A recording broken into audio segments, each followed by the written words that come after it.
Lauro, Rose é filha desta casa aqui. Lauro roubou-a de nós, certo? E a levou, e hoje eles servem ao Senhor num trabalho de apoio, através da missão Asas de Socorro. Lauro, a palavra é sua, que Deus abençoe. Alô? Bom dia.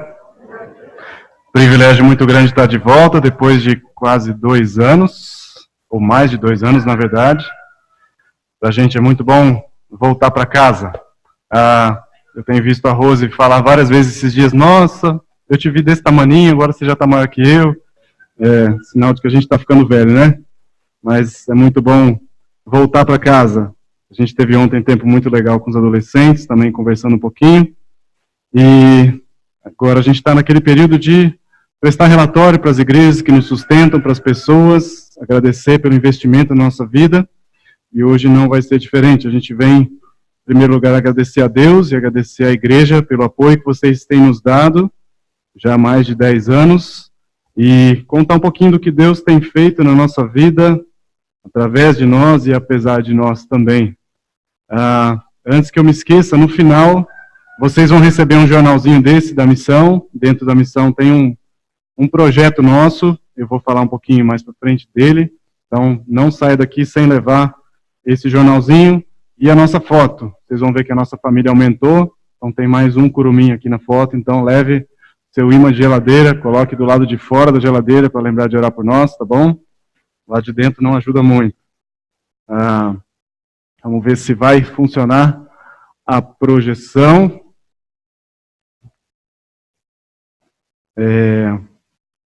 Enquanto o pessoal coloca lá, eu quero orar com vocês mais uma vez, pedir que Deus nos abençoe, que Deus fale ao nosso coração. Obrigado, Deus, pelo privilégio que temos nessa manhã de abrir a Tua palavra, de ouvir a Tua voz. Obrigado pelo que já ouvimos, Deus, por aquilo que já presenciamos, pelo que o Senhor tem feito, Deus, em outros continentes, também aqui no Brasil, em locais distantes, locais próximos. Obrigado, Deus, porque a Tua palavra tem chegado aonde ela ainda não tinha sido pregada há algum tempo atrás, Deus. E nós queremos nos dispor nas Tuas mãos para que o Evangelho continue caminhando, para que as pessoas que não Te conhecem possam ouvir a Tua voz, como cantamos aqui. Também para que nós sejamos porta-vozes, Deus, do Teu Evangelho onde nós andamos. Fala conosco nessa manhã, Deus, que o Teu Espírito tenha liberdade no nosso meio e que o Senhor possa encontrar, Deus, pessoas aqui dispostas, com o coração aberto para ouvir a Tua voz e principalmente obedecer, Deus. A nossa oração e com a nossa gratidão também em nome de Jesus. Amém. Ok. 2 anos atrás, quando a gente voltou aqui, quando a gente veio para cá, a gente estava num período de transição. Creio que talvez alguns de vocês não nos conheçam, então vou falar rapidinho o que a gente tem feito nos últimos anos. E depois eu não vim pregar nessa manhã, eu quero compartilhar um pouquinho do que tem acontecido no ministério que Deus nos colocou. Tem um texto também que eu quero compartilhar com vocês, mas a ideia é contar um pouquinho do que tem acontecido na nossa vida. Em 2008, Deus nos chamou para trabalhar com Asas de Socorro. A gente estava estudando aqui no seminário, Deus nos direcionou. Em 2006 a gente se casou, eu roubei a Rose aqui da IECA. Em 2007 a gente ficou em Atibaia trabalhando ainda, levantando sustento, e desde 2008 a gente está com Asas de Socorro servindo ali. Missão Asas de Socorro tem muito a ver com o tema da conferência. Estamos juntos cuidando dos que alcançam. O lema de Asas de Socorro é dando asas aos que dão suas vidas. Então, nosso trabalho é dar asas para aqueles que estão doando a sua vida pela pregação do Evangelho. Então, quando vocês cuidam dos que alcançam, vocês também estão cuidando daqueles que dão vida para outros que não têm vida ainda. Então a gente está muito feliz de estar aqui podendo compartilhar um pouquinho do que tem acontecido, principalmente no norte do Brasil, através do trabalho de Asas de Socorro. Não sei se os vídeos vão passar direitinho, mas depois de 5 anos de treinamento em Anápolis, eu ainda não era piloto, não era mecânico, então saí daqui para me formar como piloto e mecânico, poder voar na região amazônica, Então a gente passou 5 anos ali bastante intensos, a Rose trabalhando na área dela, na missão, enquanto a gente não tinha filhos, eu no meu treinamento para poder me tornar piloto e mecânico. Depois daquele tempo a gente foi enviado para Boa Vista, lá no extremo norte do Brasil, estado de Roraima, para servir ali missionários que têm morado em locais distantes, e nosso trabalho basicamente é dar apoio logístico para que eles possam viver dentro da mata, da floresta amazônica. Então a gente transporta tudo que eles precisam para viver dentro ali da mata. A Rebeca e o John, pelos quais a gente orou, na sexta-feira, são uma família que essa igreja também sustenta, a gente tem servido a eles nesse tempo ali.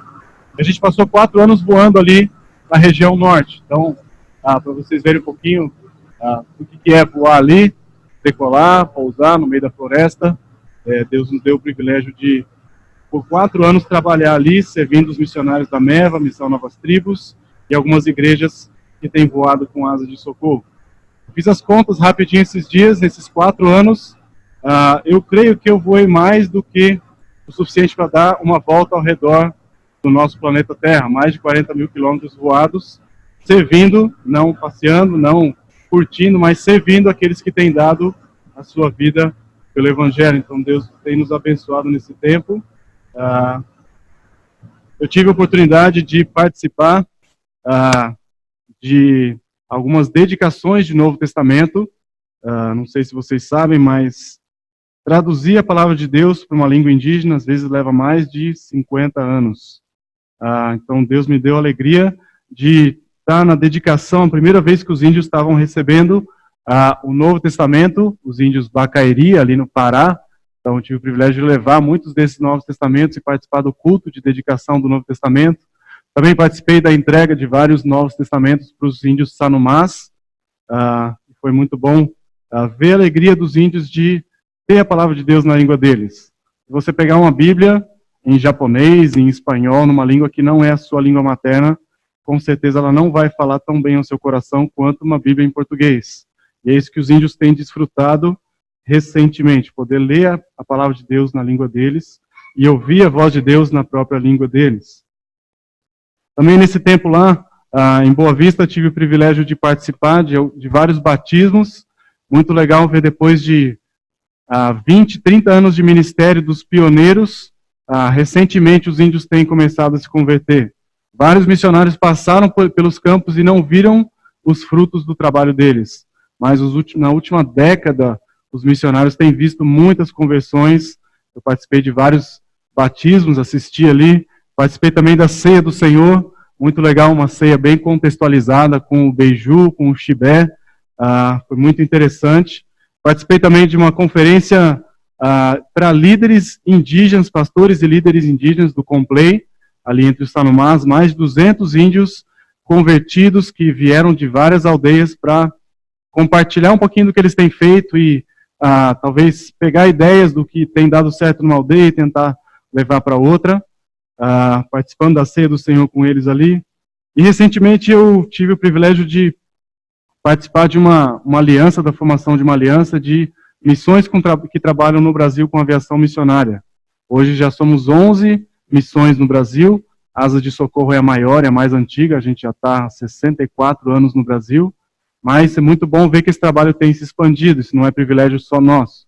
Vocês devem ter visto, eu acho que era o pastor Pokivik, atrás, na frente de um avião. Aquele avião é de uma missão que tem voado também já há alguns anos no Brasil, então a gente tem servido vários povos com aviação missionária. E nessa conferência, nessa formação da aliança, a gente estava participando ali no último dia, o pastor, a gente participou de uma ceia juntos, e no finalzinho o pastor fez uma coisa que eu achei muito interessante. Como a gente costuma fazer quando tem a ceia, o pastor pergunta no final, alguém ficou sem receber o pão, o cálice para participar da ceia? E aí alguém lá atrás se levantou e falou, olha, ainda existem muitos índios, muitos ribeirinhos que estão esperando para receber o pão e o cálice para tomarem a ceia. Isso me fez pensar que o trabalho ainda está muito longe de terminar. A gente tem muitas milhas para voar, tem muito caminho para andar. Então tem muito trabalho para fazer, a gente não pode desanimar. Essa foto é do pastor Enoque. Esse pastor ele é um índio Sanumá. Recentemente eu vi a história desse homem, achei muito interessante. Mais de 30 anos atrás, o pai dele, o seu Pedro, era convertido, vivia numa aldeia quase no limite ali com a fronteira com a Venezuela. Missionários americanos tinham mudado para lá na década de 60, 70 para aprender a língua, poder traduzir o Novo Testamento, pregar o Evangelho. Muitos índios já tinham se convertido, inclusive o seu Pedro, mas por motivos de saúde, esses missionários já estavam chegando na época de se aposentar. Tinha missionários brasileiros ali morando também, e eles precisaram voltar para a cidade. Então, por alguns motivos, aquela aldeia ficou desassistida, não tinha mais missionários morando ali. E aos poucos o Evangelho foi se esvaziando ali, os índios voltaram a brigar, voltaram a beber, o adultério voltou a acontecer, e o seu Pedro ficou triste por ver que o povo dele estava se perdendo.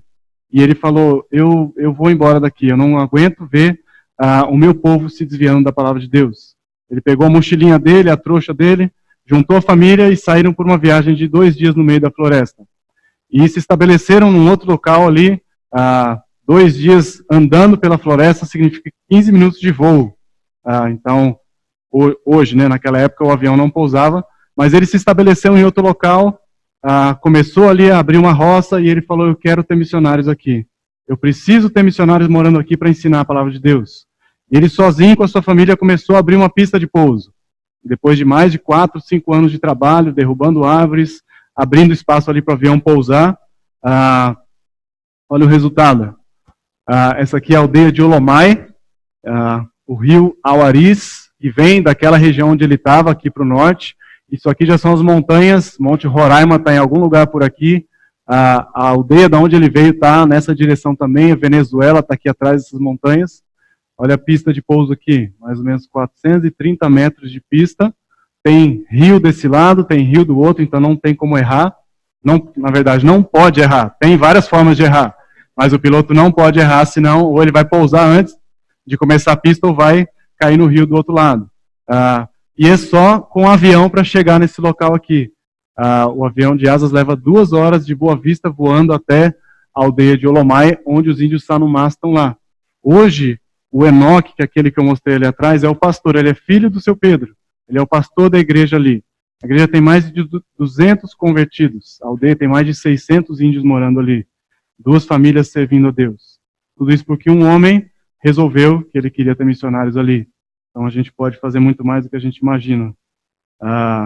E tem sido muito legal ver como a determinação de alguns tem levado o trabalho muito adiante. Essa é uma foto de um dos nossos últimos voos lá em Boa Vista. Como eu falei, a gente passou 4 anos servindo ali, fazendo bons amigos. Várias vezes almocei com John e Rebeca. Já firmei o contrato lá de casamento da Maria com o meu Daniel, já está tudo certo. Estamos cultivando aí a amizade, né? Não tenho voado mais para aquela aldeia, mas a gente continua mantendo contato. E a gente serviu com dedicação naquilo que a gente pôde fazer ali, deixando as nossas marcas. E essa foto aí é de uma das últimas idas, e eu tive o privilégio de levar a família. A gente passou o final de semana numa aldeia, missionários ali da Missão Novas Tribos. Foi um tempo fantástico para poder despedir, ou talvez dizer um até breve ali para Boa Vista, para aqueles missionários, e poder voltar para Anápolis com essa lembrança. A última vez que a gente esteve aqui, vocês não precisam abrir ainda esse texto, mas eu estive falando sobre a vida de Filipe. O texto está lá em Atos, quando Deus levanta os primeiros diáconos ali na igreja primitiva. E a última vez que eu falei com vocês, só para lembrar, Filipe estava num momento muito bom do ministério. Estava pregando, as pessoas se convertendo ali na região de Samaria. E de repente o anjo vira para Filipe e fala, Filipe, eu quero que você saia de onde você está e você vá para uma estrada deserta. E ele fala, continua falando, eu quero que você vá ao meio-dia, ou então a mesma expressão pode ser traduzida, a estrada deserta que fica ao sul. Era uma estrada realmente deserta, que tinha muito pouco movimento. E Filipe talvez tenha pensado, poxa, agora que meu ministério está tão frutífero, estou vendo as pessoas se convertendo, o Espírito Santo está vindo sobre os gentios, isso era uma coisa inédita até então, mas o texto fala que Filipe não questionou a ordem do anjo, não fez nenhuma pergunta, ele simplesmente se levantou e foi, sem saber o que o aguardava, sem saber as condições de trabalho que Deus teria para ele, ele simplesmente se levantou e foi. E foi assim que a gente também saiu de Boa Vista em 2017, com a nossa mudança, para um trabalho que não era novo, mas a gente estava voltando a trabalhar na escola de aviação. Em 2012, eu fui instrutor de voo por 1 ano na escola, treinando novos pilotos para asas, e por algumas situações, lá em Boa Vista e também em Anápolis, a liderança de asas nos trouxe de volta para a nossa base, para Anápolis, para eu voltar a ser instrutor de voo ali. Mas, com o tempo, eu comecei a perceber que a vida em Anápolis não era tão legal quanto aquela foto mostrava ali. Não tinha mais contato com os índios, não podia visitar os missionários, dormir na casa deles, almoçar com eles, ver o trabalho acontecendo. E devagarinho eu fui percebendo que o meu deserto foi ficando mais árido. Eu pus aquela foto ali do pincel, foi assim que Filipe saiu, sem saber os próximos passos, aquilo que Deus tinha para ele. Foi assim que a gente saiu de Boa Vista, e depois de um pouco de tempo a gente começou a perceber que o ministério não estava assim tão legal quanto a gente tinha lá em Boa Vista, a gente não estava mais tão animado. 1 ano atrás, vocês devem ter ficado sabendo, devem ter orado por nós. Deus nos presenteou com um raio na nossa casa. Nessa foto maior tem antena que eu fiquei mais de 1 ano enrolando para tirar, porque eu já não usava mais, e essa antena virou um para-raio. E Deus mandou um raio dia 24 de fevereiro do ano passado. No dia seguinte, meu irmão me mandou aquele versículo ali, ó. Ele enche as mãos de relâmpagos e atira cada um em seu alvo. No começo eu não entendi muito bem, mas depois, pensando nesse versículo, a gente ficou pensando, né? Deus, ele tem um propósito para cada coisa, né? Deus falou para aquele raio, eu quero que você caia naquela casa ali, porque eu preciso ensinar algumas coisas para aquela família. A gente passou momentos difíceis, da laje da nossa casa, do teto para cima, destruiu tudo o raio. Então a gente teve que derrubar toda a bandeirola, aquela parede que fica em cima da laje, trocar praticamente metade do telhado. Então foi um tempo bem difícil.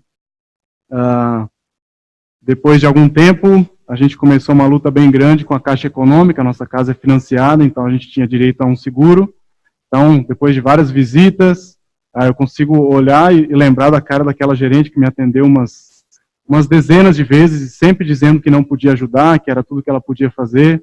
Depois de muita oração, depois de muito choro, a gente conseguiu receber parte daquilo que a gente precisava para reformar nossa casa. A gente passou 2 meses morando num quartinho no fundo da casa que a gente tinha construído para receber visitas. A gente não sabia, mas a gente foi a nossa primeira visita.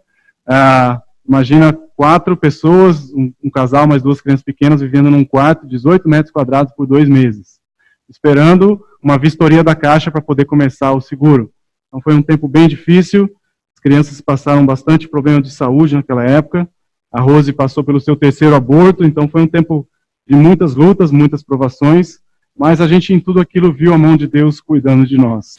Várias pessoas disseram para nós, contaram de histórias de gente que morreu porque um raio tinha caído na casa deles.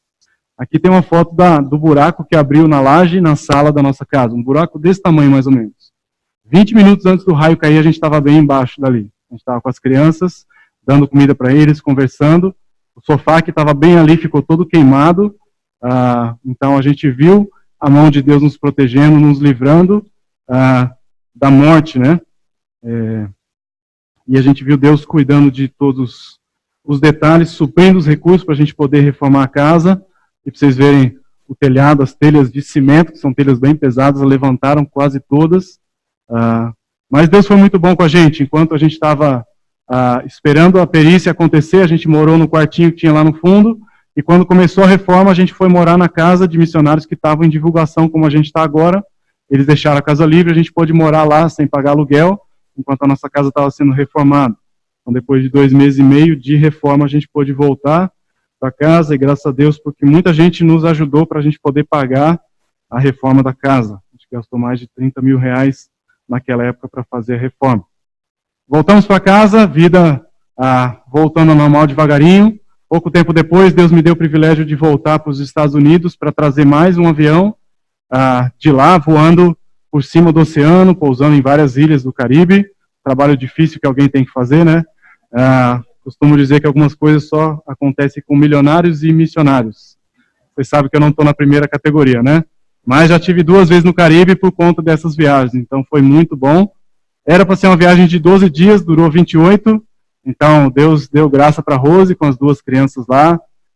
Daniel, naquela época, teve um episódio de convulsão. Vocês têm orado pela saúde dele também. Mas Deus cuidou mais uma vez deles. Enquanto eu estava passeando, a Rose estava trabalhando muito duro, né? Mas foi muito bom. Privilégio de voltar para aquela missão nos Estados Unidos, onde a gente já fez treinamento em 2015.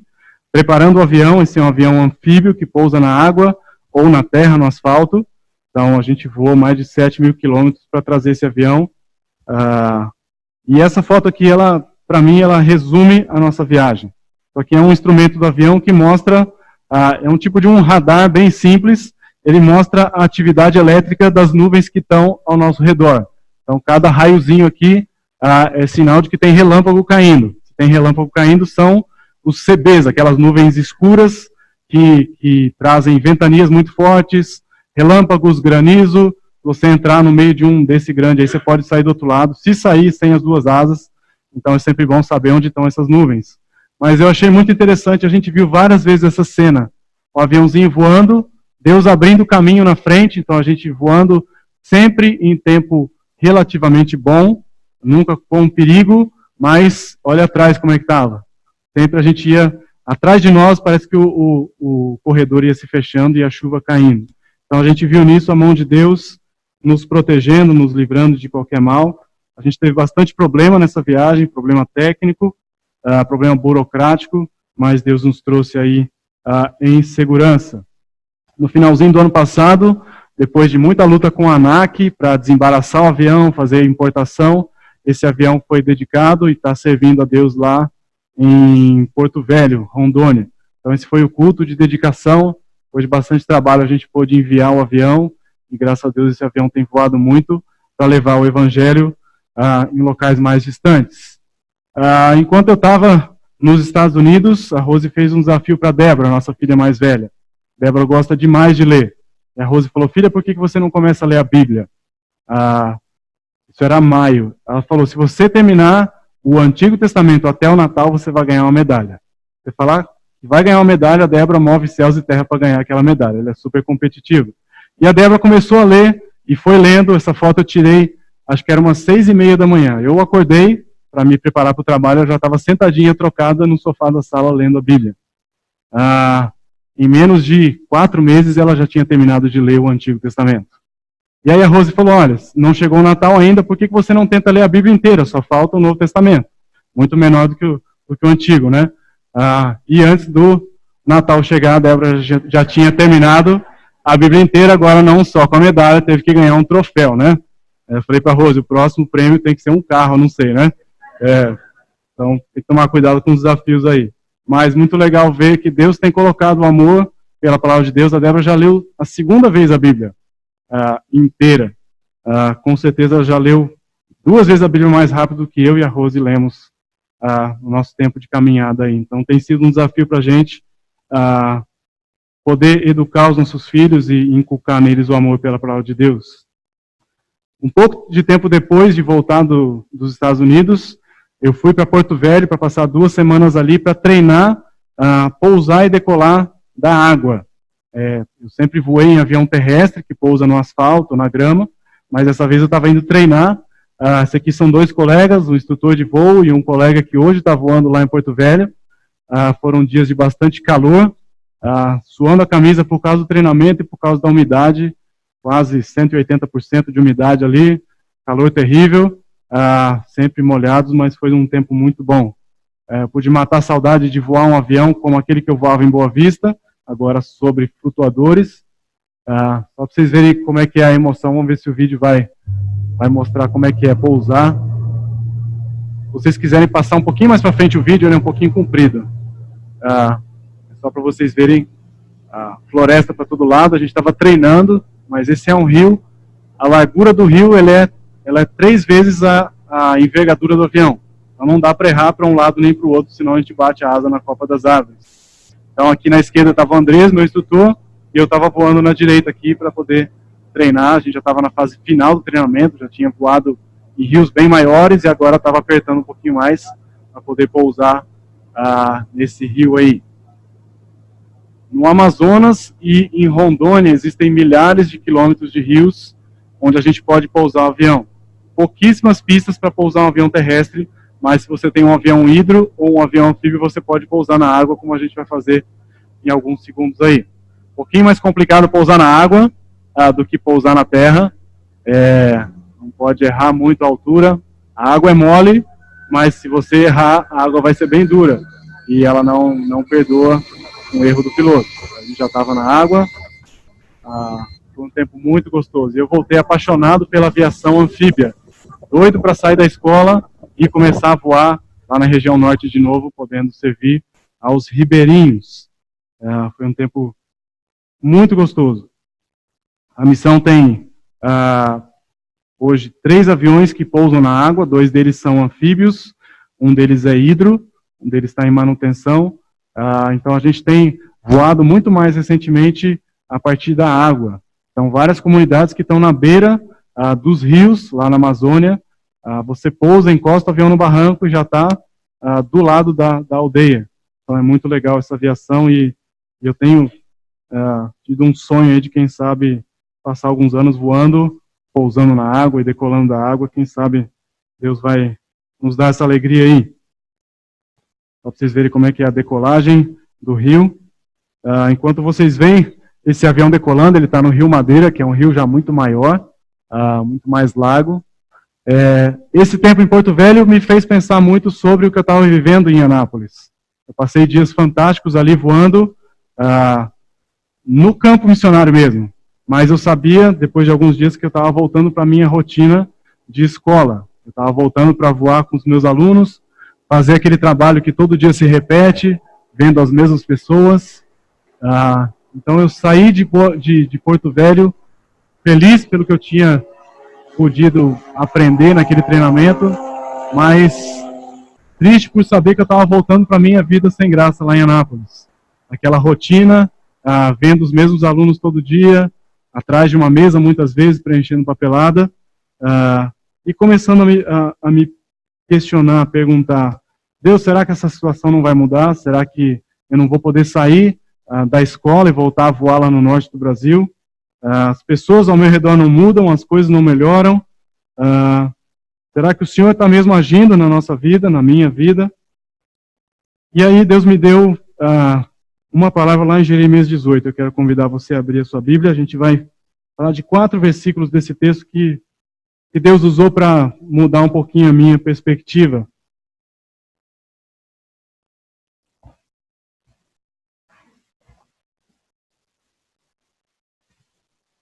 Jeremias capítulo 18, a gente vai ler os primeiros 6 versículos, na verdade. Diz assim a palavra de Deus: Palavra do Senhor que veio a Jeremias dizendo: Dispõe-te e desce à casa do oleiro, e lá ouvirás as minhas palavras. Desci à casa do oleiro, e eis que ele estava entregue à sua obra sobre as rodas. Como o vaso que o oleiro fazia de barro se lhe estragou na mão, tornou a fazer dele outro vaso, segundo bem lhe pareceu. Então veio a minha palavra do Senhor: Não poderei eu fazer de vós como fez este oleiro, ó casa de Israel? Diz o Senhor: Eis que como barro na mão do oleiro, assim sois vós na minha mão, ó casa de Israel. Deus me chamou muita atenção ouvindo esse texto recentemente. Jeremias estava vivendo uma situação parecida. Ele pregava, mas ele não via a situação ao redor dele mudando. Jeremias é conhecido como profeta chorão.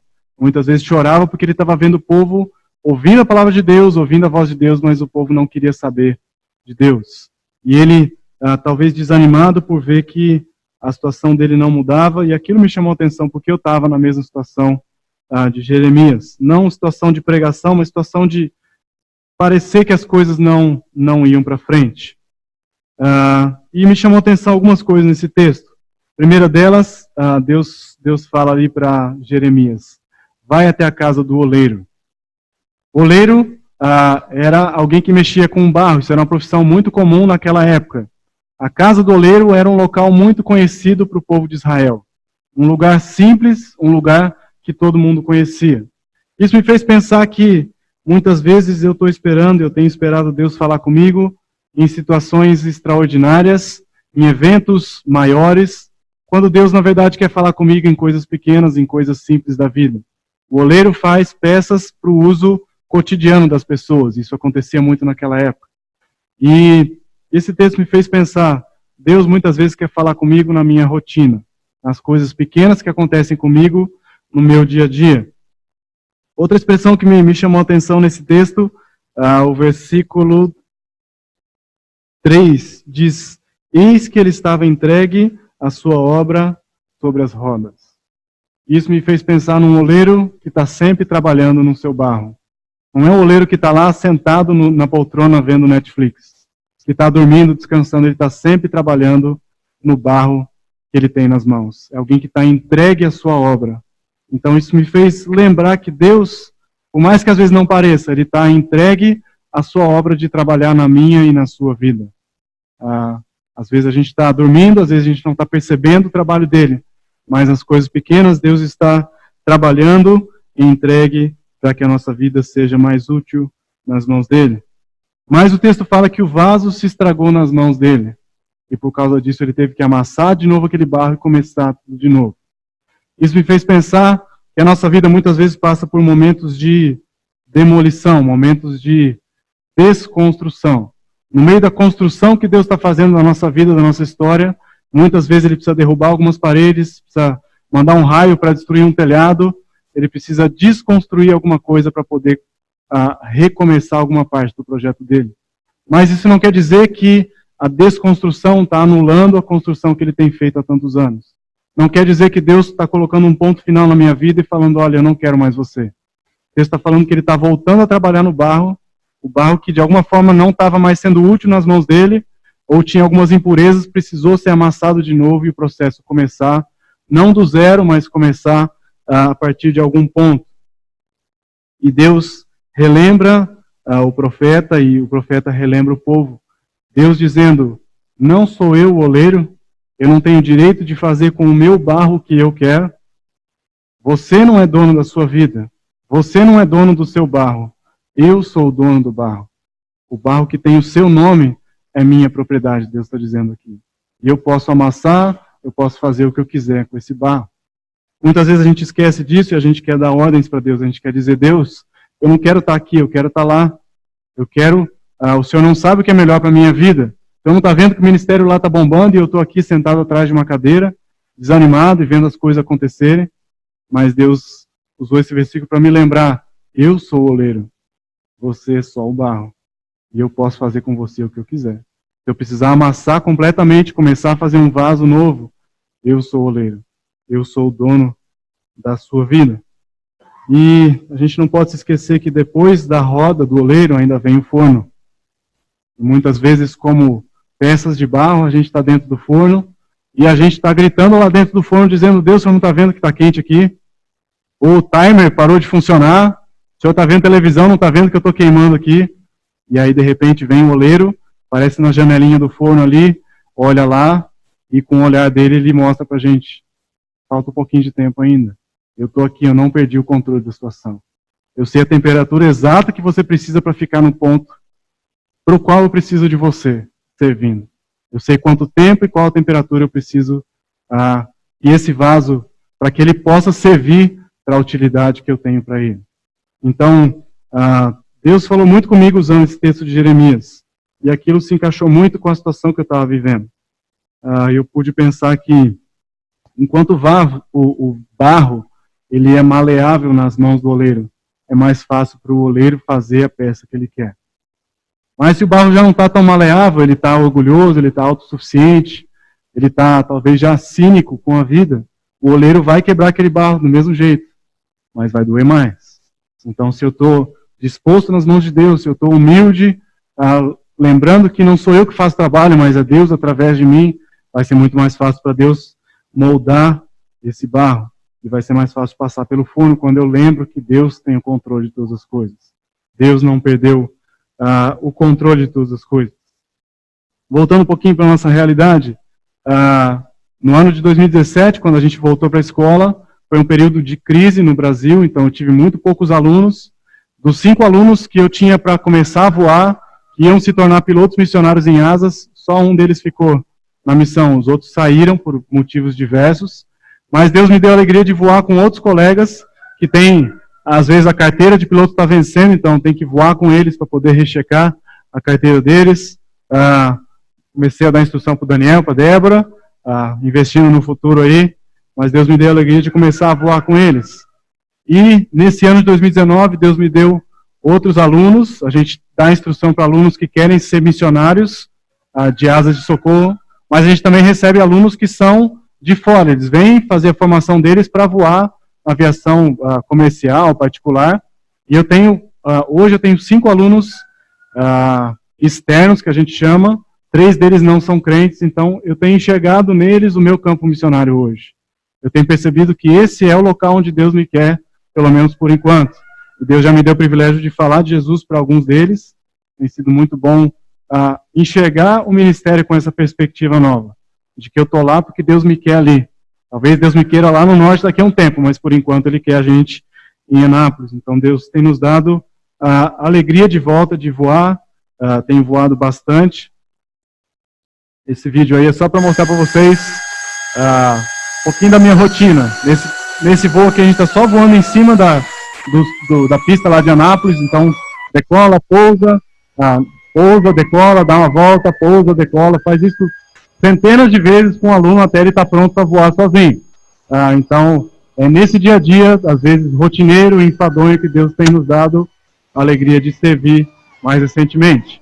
O vídeo está acelerado 20 vezes aí, e ele dura uns 8 minutos, então eu vou passar antes que vocês fiquem tontos aí. Mas é isso aí, é rotina, muitas vezes é rotina. Mas Deus tem me dado a alegria de estar voando com esses alunos, orando para que Deus mande mais alunos missionários. Eu estou ali voando com esses alunos externos para levantar recurso para baratear o treinamento de um aluno missionário. E a gente tem orado por mais alunos missionários. O ano passado chegou esse avião lá em Anápolis. Esse avião é bem veloz e ele vai decolar de Anápolis e ir para várias aldeias no Pará, no Amazonas, Mato Grosso, Tocantins. Então, se Deus quiser, a partir do ano que vem eu vou começar a voar também esse avião, poder pousar em aldeias, poder servir outros missionários. Então, voltar a sentir esse gostinho de ver o trabalho acontecendo lá na frente. Por enquanto, a gente está na retaguarda. Deus nos deu, só para matar a saudade aí, esse avião que eu voava lá em Boa Vista. Isso é na aldeia de Marari. Esse ano, vocês sabem, Deus nos deu mais um filho, uma foto mais recente da Débora, está com 6 anos e meio. Aí o Daniel, com 3 anos e meio. E a gente já estava há mais de 8 anos na fila de adoção, já meio sem esperança de receber uma ligação deles. A gente estava até conversando um dia desse, puxa, seria legal se Deus mandasse um já prontinho, né? A gente queria ter mais um, mas passar por 9 meses de gravidez, fralda, aquele negócio de acordar de madrugada, já... Os cabelos brancos mostram que a paciência já ficou um pouquinho para trás, né? E 2 semanas depois ligaram para a gente e falaram, olha, tem um rapazinho aqui esperando vocês. E dia 30 agora vai completar 4 meses que o Jonatas está com a gente. A gente tem passado por um período de adaptação, mas é muito legal ver que Deus já tem feito na vida dele. Como o pastor falou, nossos filhos são nosso primeiro campo missionário. É muito legal pensar no impacto que a nossa família pode ser para o Jonatas.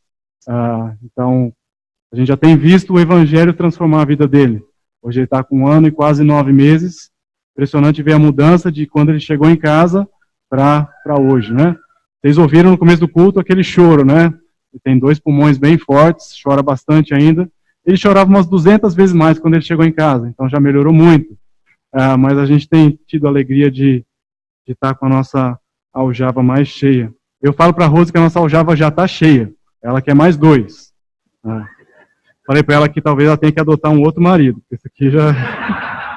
paciência já está indo, né? Mas, caminhando para o final, eu tenho pensado muito como Deus tem nos abençoado. Esses dias eu estava olhando para os nossos ímãs de geladeira. Talvez você tenha algum desses na sua geladeira. Esse aqui foi quando a gente veio a primeira vez para Atibaia de avião, ainda sem filhos. Isso foi em 2010. A segunda foto aí em 2013, lá em Boa Vista, já com a Débora, com a gente. Essa foto foi em 2016, já com o Daniel no colo. E vocês vão vendo que a gente vai encolhendo na foto que está entrando mais gente, né? Então essa é a foto que vocês vão receber no ímã de geladeira, para vocês lembrarem de orar por nós. A gente pode dizer que Deus tem nos abençoado, tem cuidado de nós até aqui. Não sem lutas, não sem dificuldades, mas a gente tem visto a mão de Deus cuidar de nós e vocês são parte disso.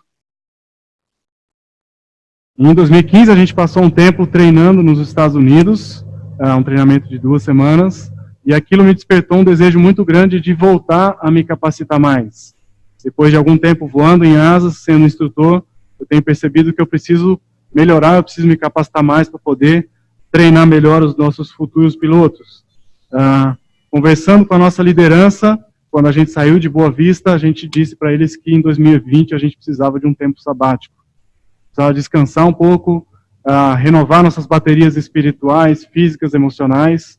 E naquela época a liderança de asas já tinha autorizado a nossa saída por um tempo. Então, se Deus permitir, o ano que vem a gente vai passar 6 meses nos Estados Unidos, primeiro semestre, fazendo bastante treinamento, eu principalmente, de mecânica e de voo, curso de instrução avançada de voo, para poder voltar e servir melhor a Deus em asas de socorro com essa capacitação.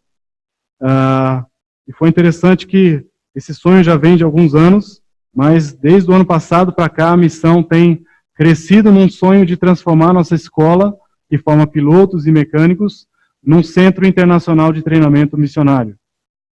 Hoje, um jovem, um adulto que quer se tornar piloto missionário, só pode fazer o treinamento dele avançado nos Estados Unidos em 2 missões ou em asas de socorro. Só tem essas 3 opções.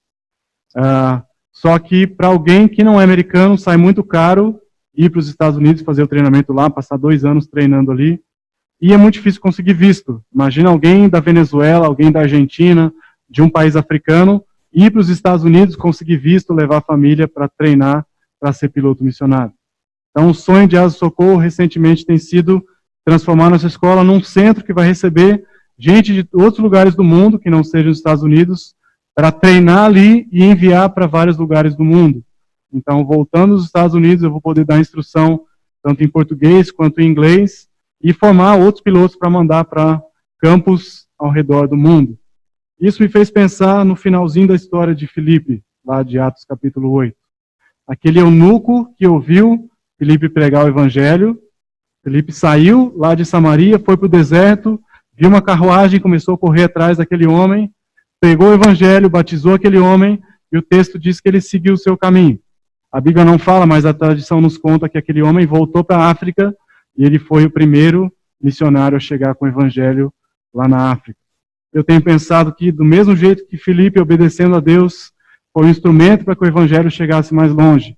Hoje, voando na escola, no futuro, quando a escola se tornar esse centro internacional, eu posso formar talvez pessoas que vão pousar pela primeira vez em alguns lugares onde o evangelho não chegou ainda, e vão ser instrumentos de Deus para levar o evangelho aonde ele não chegou. Então Deus tem nos dado essa alegria. A gente está numa fase de levantar recursos para essa viagem. Com $1 a mais de R$4, vocês imaginam como é que é difícil levantar sustento para passar 6 meses fora. Deus já tem nos abençoado, a gente já passou dos 70% do que a gente precisa. Antes de sair de divulgação, a gente passou por uma igreja em Brasília, estava numa conferência missionária infantil, falando para crianças, e o pessoal do departamento infantil gostou tanto do Jonas, nosso filho pequeno, apesar dele chorar o tempo todo no colo dos tios lá, gostaram tanto deles, do que a gente fez por ele, e no final eles falaram, a gente quer custear a viagem do Jonas, a gente quer pagar os 6 meses dele lá, passagem, visto, passaporte, comida, tudo. Então a gente já tem visto a provisão de Deus. O Jonas não estava no nosso projeto original, a gente não sabia que ele ia chegar, então a gente fez o orçamento com base em uma família de 4, hoje somos 5, mas Deus já tem provido.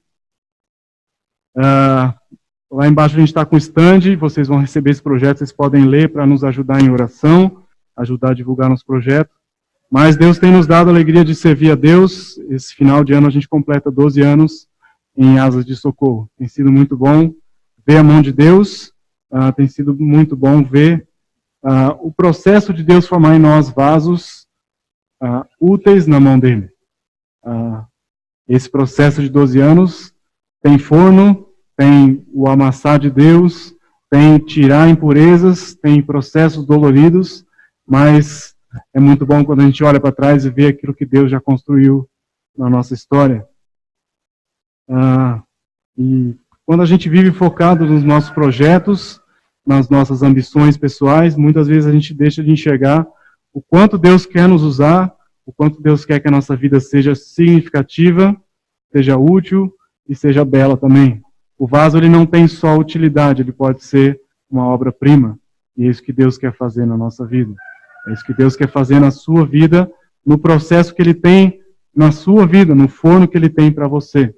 Eu estou compartilhando de dificuldades que a gente tem passado, eu tenho certeza que você também tem as suas. Mas eu tenho aprendido que Deus usa essas dificuldades, esses períodos, para que esse vaso seja mais útil nas mãos dele. E eu falei que o vaso pode ser belo, mas a gente não pode se enganar.